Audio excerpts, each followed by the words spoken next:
부산시 상권 붕괴가 급가속되고 있습니다. 현재 상권이 활기차게 유지되고 있는 경성대, 점포 뭐 카페거리 많죠. 이것들도 앞으로 5년, 자 늦어도 10년 후에는 반드시 몰락할 가능성이 매우 크다. 여러분들 오늘 방송 매우 충격적이기 때문에 끝까지 잘 들어주시기 바라겠습니다. 도시계획의 변화, 도시의 변화는 굉장히 중요합니다. 이 도시의 변화에 따라서 우리 도시계획을 잘 짜야 되는데 뭐 서울이든 부산이든 마찬가지입니다. 앞으로를 보고 도시계획을 만들어야 돼요. 이 대표적인 사례가 중세 유럽에 있었습니다. 여러분들 이 사진을 보면은 무슨 생각이 듭니까? 네, 이거는 여러분들 잘 아실 겁니다. 흑사병이라고 합니다. 흑사병.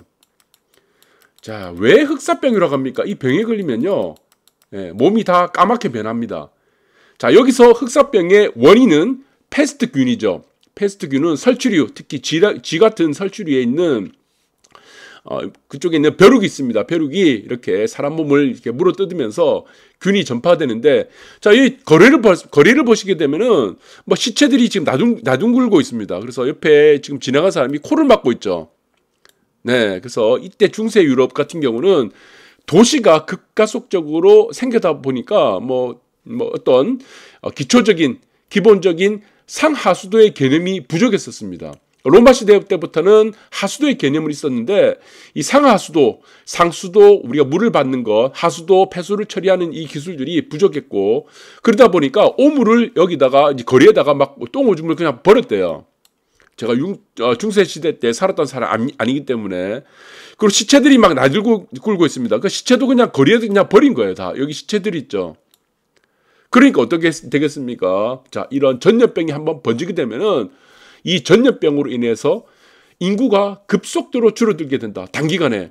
그래서 흑사병은 14세기, 15세기 여러분들 아시겠지만 아주 단기간입니다. 인구의 30%가 순간적으로 없어져 버린 겁니다. 네, 이 이후로부터 지금 이제 공중위생이라는 개념들이 생겨나게 된 거죠. 그래서 흑사병에 걸리게 되면은, 자, 여러분들 마찬가지로 패스트입니다. 쥐를 통해서 벼룩. 자, 몸이 까맣게 변하는 겁니다. 이러다가 얼마 못 가서 죽어버려요. 몸이 전체 다 까맣게 변하게 되는 겁니다. 자, 이게 굉장히 중요한 개념이 되겠죠. 그래서 도시의 변화들, 상권의 변화들이라는 이 도시의 변화들을 빨리 도시계획의 변화를 안쳐야 됩니다. 그래서 도시계획이란 거는 지금 현재를 보는 게 아니에요. 미래를 보는 겁니다. 10년 후, 5년 후, 10년 후.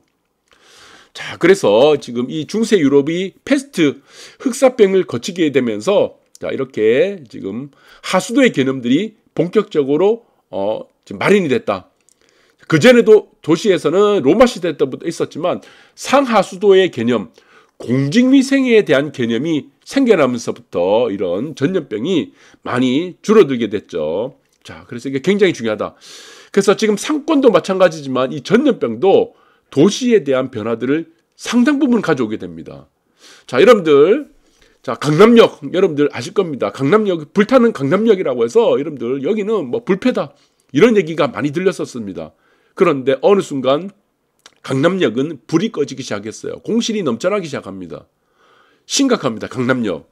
자, 그래서 지금 보시면은 뭐 강남역 뭐 텅텅 빈다. 지금 뭐 월세 뭐 다 깨진다 그러고 지금 난리도 아니에요. 그리고 다음 페이지 보시면은 또 마찬가지예요. 지금 강남역, 믿었던 강남역 상권마저 지금 붕괴가 되다 보니까 공실이 넘쳐나고, 네, 여러분들 뭐 이거를 임장을 가지 않더라도 한번 유튜브 한번 보시기 바라겠습니다. 아니면은 시간 돼서 가시게 되면 강남역을 가시게 되면은 그냥 초토화입니다. 초토화. 왜 그렇게 됐습니까? 자, 여러분들 이 큰 변화들이 생겨났다는 겁니다. 그래서 강남역이란 거는 기본적으로 오피스죠. 사무실이 많아요. 오피스. 이 사람들은 주로 어떤 사람들이죠? 저축하러 오는 사람들입니다. 이 사람들은 일하러 오죠. 일을 왜 합니까? 저축하러 오는 사람들이죠. 소비의 대상들이 애초부터 아니었던 겁니다. 자, 이런 개념들이 앞으로 지금 큰 변화들이 생겨나기 시작했고, 기존에는 이런 강남역을 중심으로 했던 것들이 어디로 가게 되겠습니까? 관광지로 가게 된다는 겁니다. 관광지. 자, 그러니까 사람들의 의식 수준이 코로나를 거치게 되면서 좀 많이 바뀌게 됐어요. 배달 문화도 많이 바뀌게 됐고, 그 다음에 다이닝 문화도 바뀌게 되다 보니까 아파트든 상권이든 어디로 간다는 겁니까? 조망이 있는 곳으로 가게 된다는 겁니다. 한강변. 그러니까 여기는 이제 성수동 서울숲입니다. 다 조망이 있는 곳, 한강변이 조망이 있고 이런 곳들이 이제 모이게 된다는 것이다.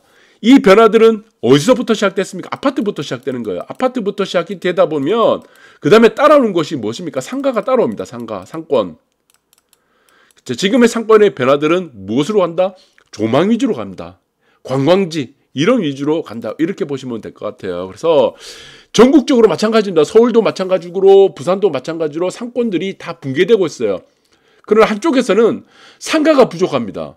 왜? 사람들이 몰려드니까 저수지 효과라고 하죠. 자, 모든 것들이 붕괴되지 않는다는 거다. 그래서 서울도 아파트도 어떻습니까? 조망 위주로 가죠. 한강변 조망 위주로 가고, 자, 그 외 지역은 사실 오르지 않습니다. 서울도 마찬가지로. 그래서 전국 상권의 붕괴 원인을 보시게 되면은 쿠팡을 중심으로 해서 지금 이제 무료 배달이 확대되고 있어요. 무료 배달. 쿠팡. 배민은 주로 이제 요금을 받다가 이제 경쟁 상대로 쿠팡이 등장하면서 무료 배달이 전국적으로 여러분들 확대가 되고 있다. 이렇게 보시면 됩니다. 쿠팡. 자, 이러다 보니까 이제는 굳이 나갈 필요도 없다.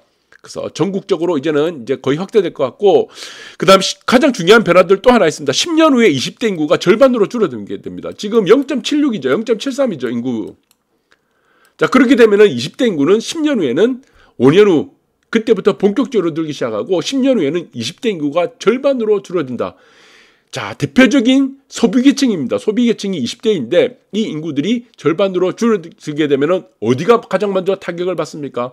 특히 이제 대학권, 대학 상권입니다. 대학 상권은 치명적으로 영향을 받는다. 이렇게 보시면 되고, 그 다음에 오피스 상권이 있는 강남역 이런 주위들, 그 다음에 점포, 이런 곳들이 이제 치명적으로 영향을 받는다. 5년 후부터는 이제 본격적으로 영향을 받는다. 이렇게 보시면 될 것 같아요.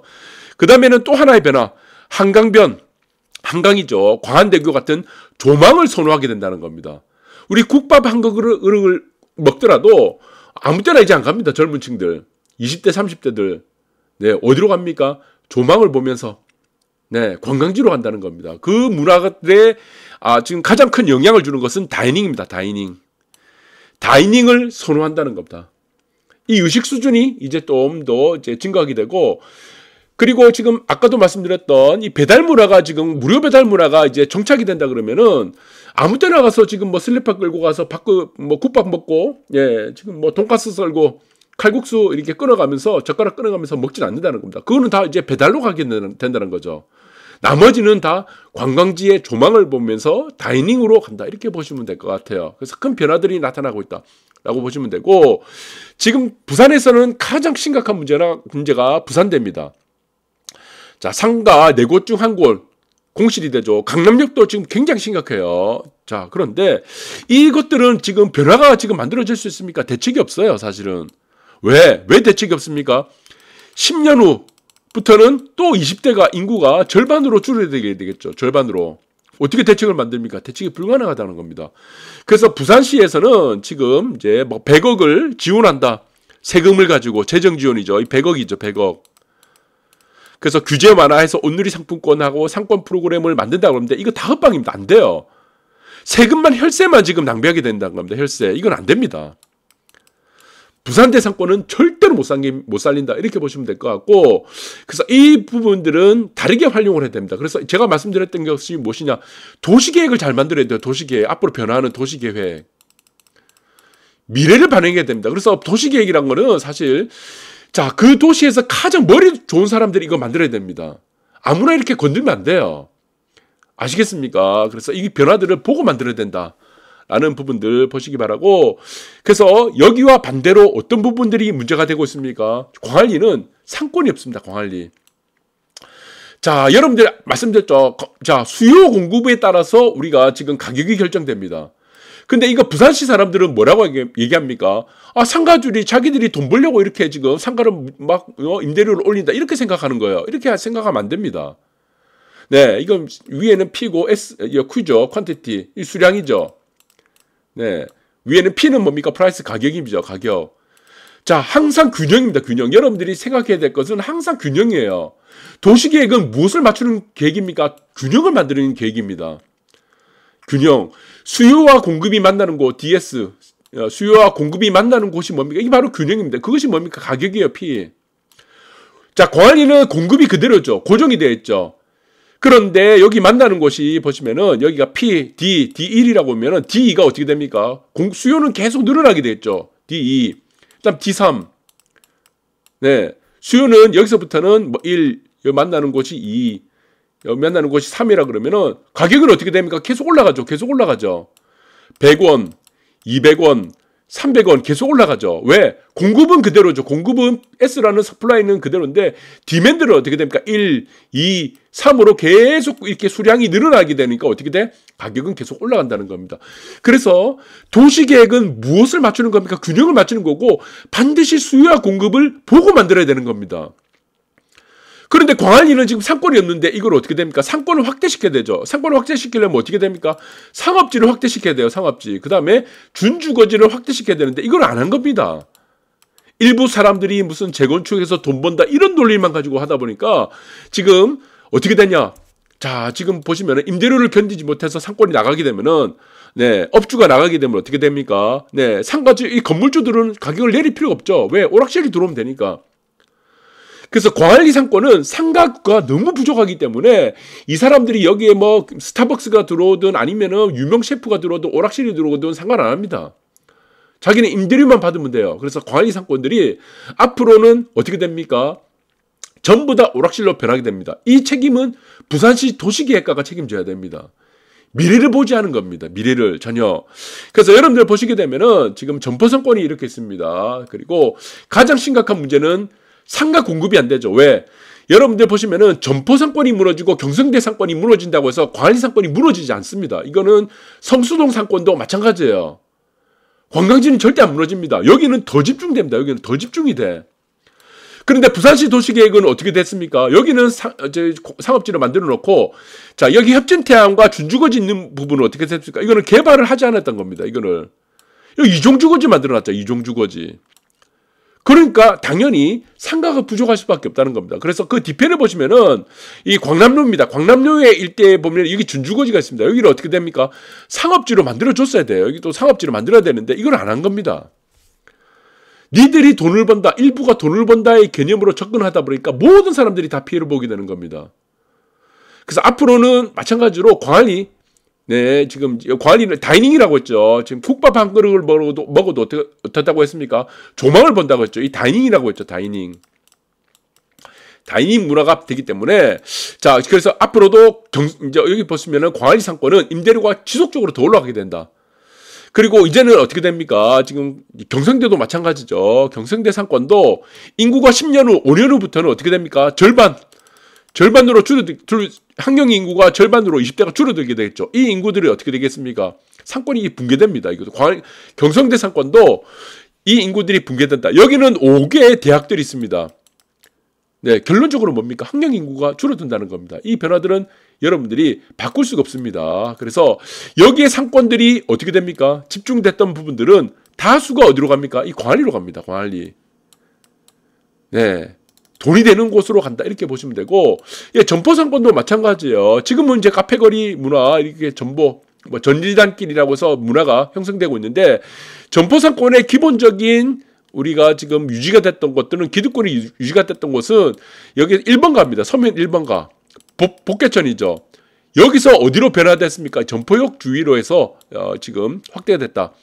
그래서 점포역 같은 경우는 3종 준주거지 상업지가 대부분을 차지하기 때문에 충분한 상권들이 많이 있기 때문에 공급이 충분하죠. 여기 쪽은.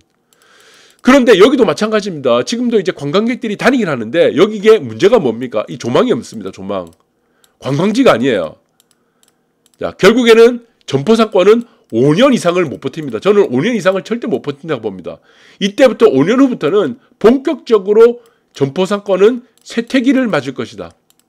그럼 결국에는 이 상권들이 전체적으로 무엇이 되겠습니까?